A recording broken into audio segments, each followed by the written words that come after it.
La principale décision de cette DM numéro 3, c'est l'achat donc de l'église anglicane, une dépense qui n'est pas neutre, 600 000 euros, financée par l'emprunt pour moitié.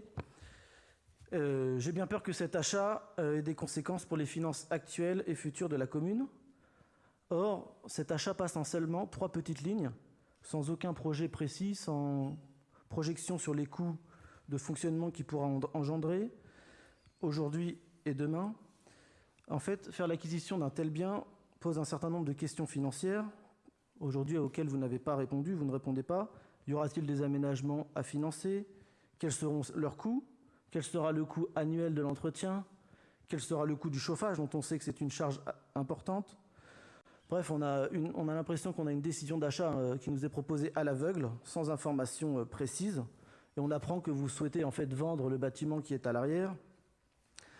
Donc je trouve curieux d'expliquer aux Compiègnois qu'on parvient à trouver 600 000 euros en fin d'année pour acquérir une église qui appartient au domaine privé et qui, si elle est classée, ne peut pas être dégradée ou dénaturée, alors qu'il n'y a pas de budget pour rénover les toilettes de l'école Saint-Lazare qui n'ont pas d'eau chaude, qu'il n'y a pas de budget pour doter la rue de Clamart d'un revêtement de voirie de qualité, qu'il n'y a pas de budget pour rénover nos piscines, et que de nombreux gymnases, par exemple, auraient besoin d'investissements importants, comme le gymnase Robida ou le gymnase Ferdinand Bach, et que la ville dispose déjà d'un patrimoine historique important qu'il faut entretenir et dont les charges pèsent lourdement sur notre collectivité. Je pense, vous l'avez dit, la chapelle Saint-Louis, Notre-Dame de Bonsecours, Saint-Jacques fait l'objet de rénovations qui nécessitent des investissements lourds.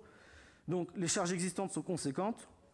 C'est pourquoi il me semble qu'acquérir un nouvel édifice religieux de manière un petit peu spontanée, sans aucun projet, c'est faire peser pour l'avenir, pour les générations futures, des charges nouvelles que la ville ne pourra peut-être pas assumer, et si ce n'est au détriment d'autres services indispensables.